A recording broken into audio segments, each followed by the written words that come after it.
Merhaba arkadaşlar, Takı Tasarım YouTube kanalıma hoş geldiniz. Ben İknur Dökmez. Bildiğiniz gibi canlı yayın yapacaktım bugün ama hiç ummadığım bir teknik sorunla karşılaştım. Maalesef o yüzden çözemediğimiz için canlı yayın yerine bugün video yayınlamak istedim. Eğer sorunu çözersem canlı yayın tabii ki yapacağım ama videolarımız devam ediyor. Birazdan göstereceğim modelle yani boncuk kaplamayla isterseniz küpe, bileklik, kolye yapabilirsiniz.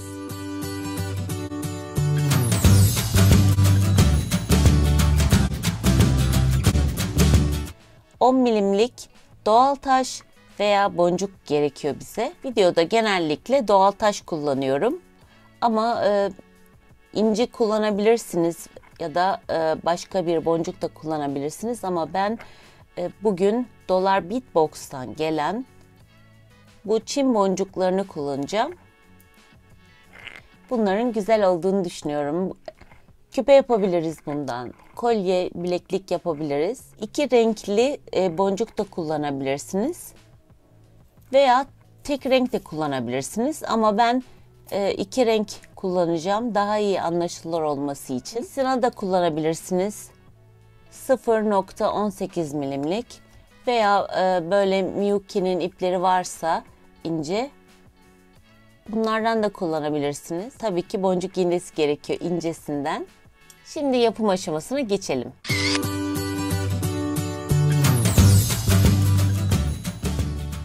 Sekiz tane boncuk aldım. Şöyle size göstereyim. Parlak bir tane mat, bir tane parlak, bir tane mat olarak toplamda 8 tane. Yani 4 tane mattan 4 tane parlaktan diziyoruz. Bunu aşağı kadar indiriyorum.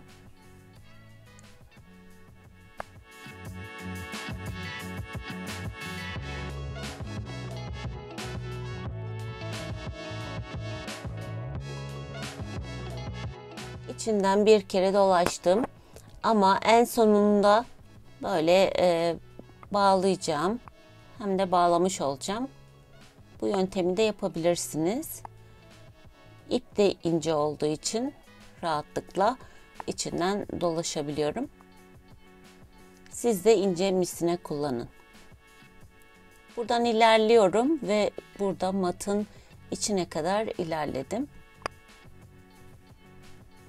Böyle yuvarlak olacak. Evet, bağladıktan sonra iğnemize boncuk aldık ve bu sefer 7 tane aldık. Tabii ki buradan ortak kullanacağım için 8 oluyor. 3 tane parlak, 1 tane mat ve yine 3 tane parlak olarak aldım. Şöyle tam tersinden, yani çıkan ipin tersinden giriyorum. Burada bir yuvarlak oluşuyor. Şöyle çevireyim. Parlaktan giriyorum ve buradan mattan geri çıkıyorum. Tekrar aynı şekilde boncukları alacağım. Tekrar aynı şekilde boncukları aldım. 3 parlak, 1 mat ve 3 parlak olarak, yani toplamda 7 tane oluyor. Buradan çıkmıştık. Tam tersinden giriyorum. Yine burada bir yuvarlak oluşuyor. Şöyle. İpi görüyorsunuzdur. Ve ip burada ve buradan 2 tane boncuk ilerliyorum.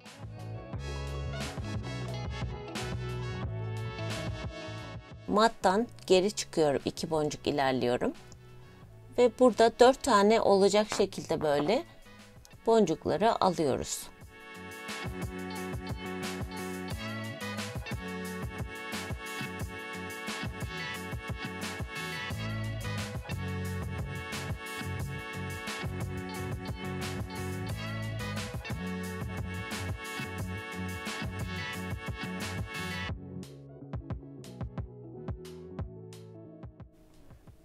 Dört yapraklı bir çiçek yonca gibi oldu. Üst sıraya çıkabilmek için buradan devam ediyorum.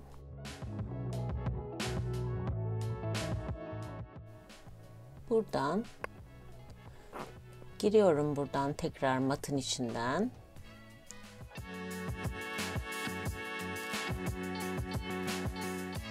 Buradan da 3 tane parlaktan yukarı çıkıyorum. Şöyle çevireyim.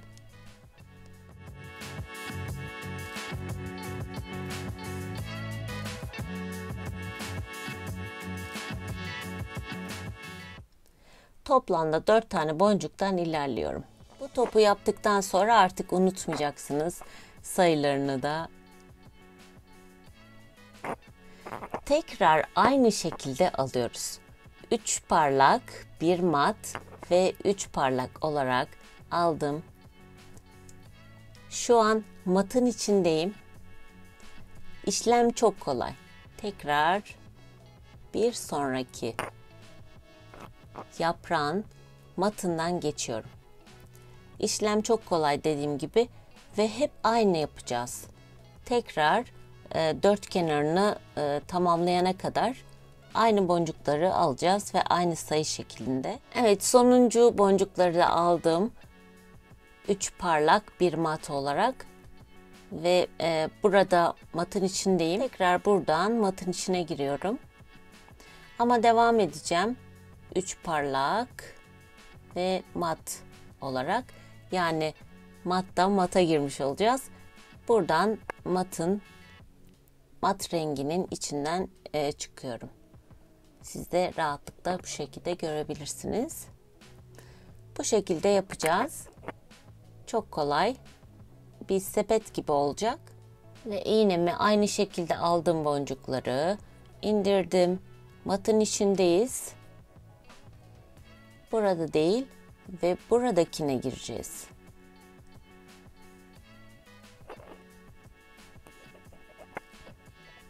Yani bu sıradan devam ediyoruz. Alta girmeyin sakın. Şöyle 4 kenarı da bu şekilde yapacağız.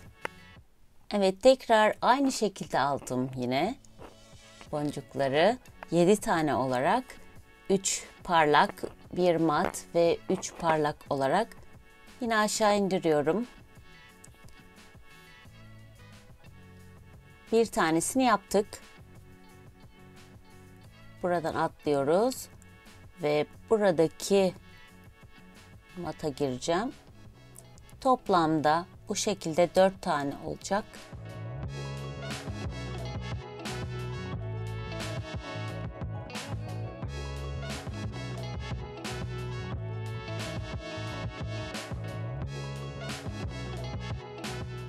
Ben 4 kenarında yapıyorum. Sizler de yapın.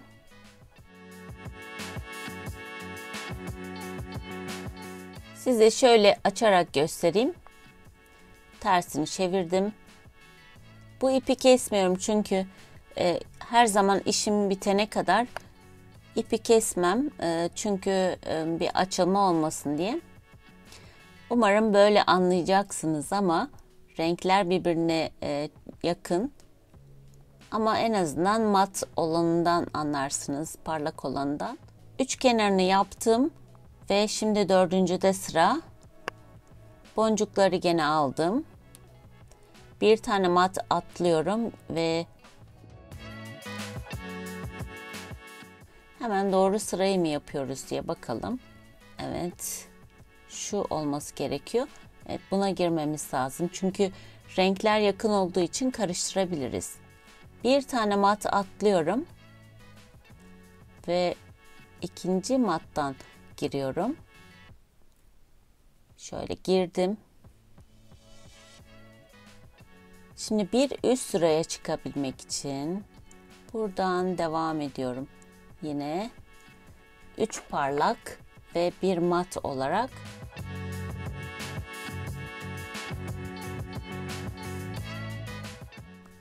Evet, bu şekilde oldu. Şöyle hatta boncuğu da koyalım.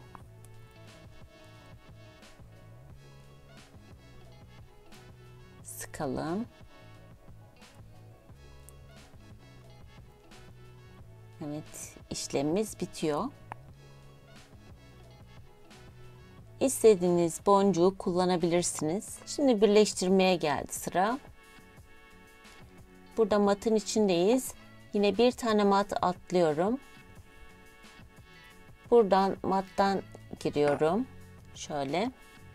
Bu sefer bu sırada boncuk almayacağız.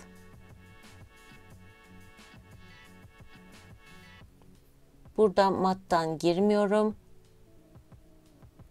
Ve bir tane mat ilerliyorum.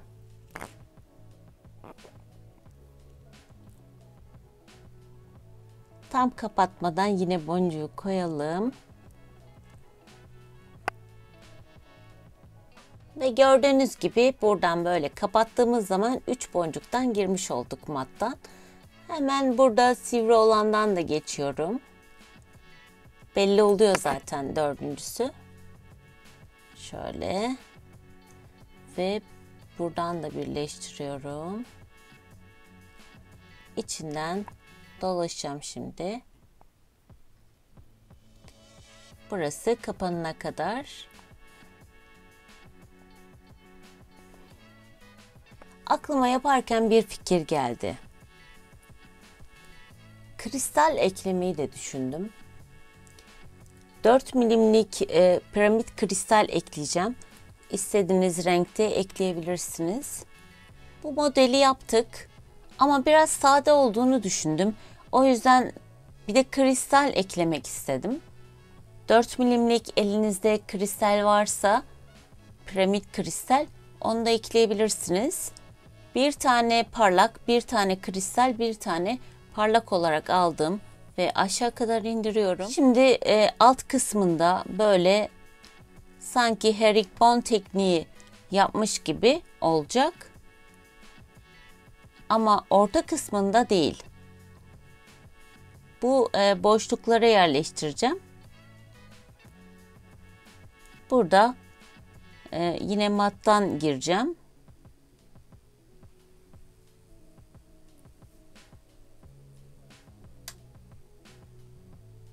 Böyle ve buradan parlağın içinden ve kristalin içinden geçiyorum ve buradan tekrar parlak boncuğun içinden de geçiyorum.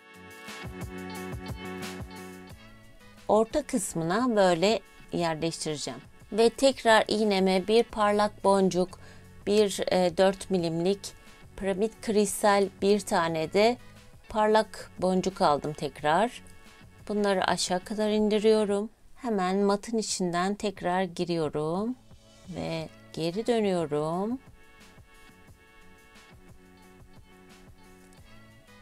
Buradan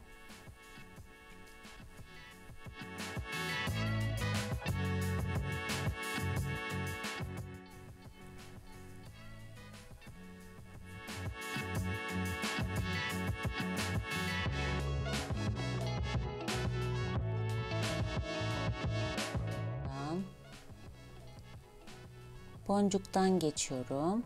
Boncuğun içinden ve kristalin içinden. Tekrar buradan mat boncuktan geçiyorum.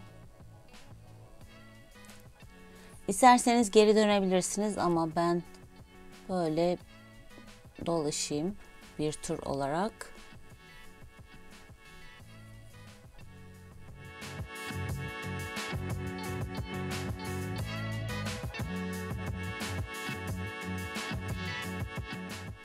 Evet, aynı şekilde aldım boncukları ve sonuncu olan kristalle boncuğu da yerleştiriyorum ve içinden dolaşıyorum. Evet, fena olmadı. Şimdi bu kalan boşlukları da dolduracağım. Evet, boncuğumuz bitti. Güzel oldu. Hoşuma gitti. Bundan isterseniz küpe, kolye yapabilirsiniz. Belki başka bir bölümlerde de bunu farklı şekilde de yapabiliriz. Bir pim girdirip içine metal bir küpe aparatı koyabilirsiniz, takabilirsiniz. Bir sürü fikir var yani. Ben top küpeleri çok severim. çok hoşuma gitti. Umarım sizler de beğenmişsinizdir. Beni desteklemeyi unutmayın. Bir sonraki videoda görüşmek üzere. Sevgiyle kalın, sağlıcakla kalın ve hoşça kalın.